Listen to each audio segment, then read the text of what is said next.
مفتی طارق مسعود speeches کو subscribe کریں۔ گرمی ماشاءاللہ پڑنا شروع ہو گئی، ایسا ہی ہے نا؟ رمضان اور گرمی ایسا لگ رہا ہے کہ اللہ میاں نے گرمی لا کے بتا دیا کہ اس دفعہ رمضان تمہیں کیا دے گا؟ ٹینشن دے گا۔ حضرت جابر بن عبداللہ تھے یا معاذ بن جبل، غالباً جابر بن عبداللہ رضی اللہ عنہ، ان کی جب موت کا وقت آئی، یہ واقعہ میں کیوں سنا رہا ہوں؟ ایک اہم بات سمجھانے کے لیے۔ ان کی جب موت کا وقت آیا نا تو وہ رونے لگے۔ لوگ سمجھے کہ شاید موت سے ڈر گئے ہیں۔ پوچھا کہ آپ کیوں رو رہے ہیں؟ کہنے لگے میں خدا کی قسم موت کے ڈر سے نہیں رو رہا، مجھے رونا اس بات پہ آ رہا ہے کہ میں اللہ کو خوش کرنے کے لیے، اللہ کو راضی کرنے کے لیے گرمیوں میں روزے رکھا کرتا تھا، شدید پیاس برداشت کرتا تھا۔ کس کے لیے؟ اللہ کے لیے۔ شدید بھوک بھی برداشت کرتا تھا۔ یہ لذت مجھ سے ہمیشہ کے لیے چھوٹ رہی ہے، کیونکہ آگے تو جنت ہے۔ جنت میں تو اللہ ہمارا اکرام کرے گا، ہم تو اللہ کے لیے کچھ نہیں کریں گے جنت میں۔ یہ واقعہ میں نے کیوں سنایا؟ دیکھو، جب کوئی کام کرنا ہی ہوتا ہے تو اس کو پینلٹی سمجھنے کے بجائے، جرمانہ سمجھنے کے بجائے، اس کام کو انجوائے کرنا شروع کر دو۔ صوفیہ کرام کے ہاں جو ہے نا، صوفیہ کرام جو بھی لوگوں کے دلوں پہ محنت کرتے ہیں، جتنے بزرگان دین گزرے ہیں، ان کے ہاں اصلاح کے دو طریقے رائج ہیں۔ آج بھی میڈیکل سائنس میں نا باڈی کو ٹھیک کرنے کے دو طریقے ہیں۔ ایک طریقہ کہا جاتا ہے علاج بالضد۔ علاج بالضد کا مطلب ہے جو بیماری ہے اس کے خلاف دوا کھلائی جائے، ان جراثیم کو مارنے والی میڈیسن کھلائی جائے، جس کو اینٹی بائیوٹک کہا جاتا ہے۔ آپ میں جو جرمز پھیل رہے ہیں، آپ نے ایسا زہر جسم میں داخل کیا، اس زہر نے ان جراثیم کو مار دیا، فائٹ کی اور اس کو بولے نا کیا ہو گیا، ختم کر دیا۔ ایک طریقہ یہ ہوتا ہے۔ ایک طریقہ علاج بالمثل جو عام طور پہ ہومیوپیتھک میں چل رہا ہوتا ہے۔ یہ جو ویکسین ہے، یہ کیا ہے؟ وہی جراثیم آپ کی باڈی میں داخل کیے جائیں جو آپ کو بیمار کرتے ہیں۔ اس کا فائدہ کیا ہوتا ہے کہ جب وہ مردہ جراثیم آپ کی باڈی میں داخل کیے جاتے ہیں تو آپ کی باڈی کے جراثیم اس سے لڑنے کے لیے تیار ہو جاتے ہیں۔ ان کو کیا پتہ کہ یہ زندہ ہیں کہ مردہ ہیں؟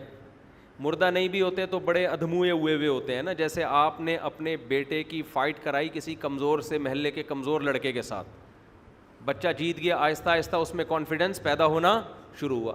پہلی دفعہ ہی لڑائی ایسے طاقتور سے کرا دی اور اس نے کوٹ دیا پکڑ کے، بچہ زندگی بھر کسی سے لڑنے کے قابل بولو نہیں رہے گا نا۔ شروع میں کمزوروں سے لڑائی کروائی جائے، پھر آہستہ آہستہ وہ بڑے بڑوں سے لڑنے کے قابل ہو جاتا ہے۔ تو علاج کا ایک طریقہ باڈی میں یہ ہوتا ہے جس کو علاج بالمثل کہا جاتا ہے، کہ آپ نے جو وہی جراثیم داخل کر دی، جیسے ویکسین ہے نا، کووڈ کی، کورونا کی ویکسین، تو آپ کی باڈی ان جراثیم سے لڑ کے اور آپ کا سسٹم اتنا مضبوط ہو جاتا ہے کہ اب اگر کسی جرمز نے یا وائرس نے حملہ کیا تو آپ کی باڈی خود اس سے حملہ کر لیتی ہے۔ تو وہی چیز داخل کی جا رہی ہے باڈی میں۔ کیا خیال ہے بھائی؟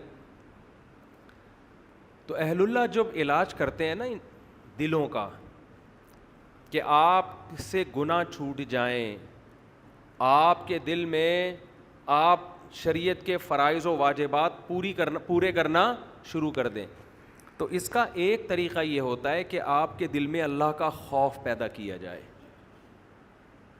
جہنم سے ڈرایا جائے، آگ سے ڈرایا جائے، بتایا جائے کہ اس پر کیا کیا سزائیں ہیں۔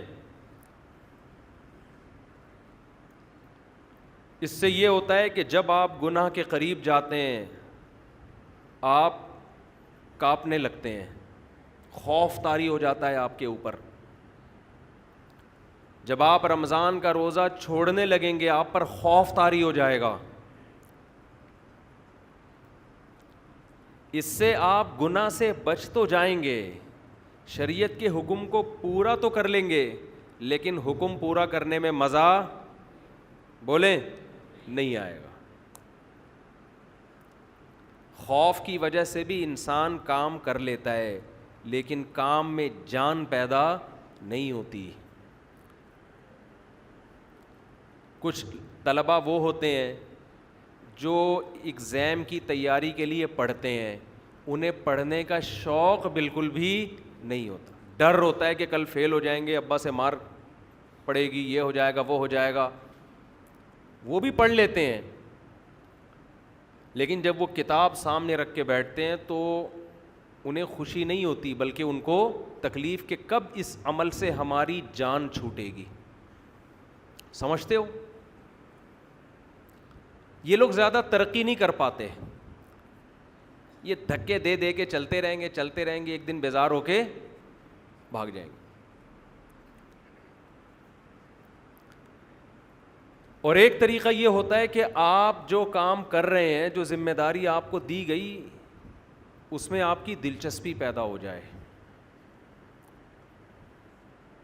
وہ کام آپ کے لیے مزیدار ہو جائے. گناہ کبھی اللہ کے خوف سے انسان چھوڑتا ہے, کبھی اللہ کی محبت میں چھوڑتا ہے. محبت میں جب کام کیا جاتا ہے تو وہ کام مزیدار ہو جاتا ہے, اس میں دل لگتا ہے انسان کا. حضرت جابر بن عبداللہ جو رو رہے ہیں موت کے وقت کہ میں جو گرمیوں میں شدید پیاس برداشت کیا کرتا تھا, وہ لذت آج مجھ سے چھوٹ رہی ہے. بتاؤ, شدید پیاس لذت کی چیز ہے یا ٹینشن کی چیز ہے؟ ٹینشن کی چیز ہے. لیکن اس ٹینشن کے چھوٹنے پر جابر بن عبداللہ رضی اللہ عنہ کو ٹینشن ہونے, اس ٹینشن کے چھوٹنے پر ان کو ٹینشن ہو رہی ہے. کیوں؟ جس کے لیے ٹینشن برداشت کر رہے ہیں اس ذات سے محبت ہے. انسان کو جب کسی سے محبت ہوتی ہے تو اس کی نظر میں محبوب کو خوش کرنا دنیا کی سب سے بڑی لذت بن جاتی ہے.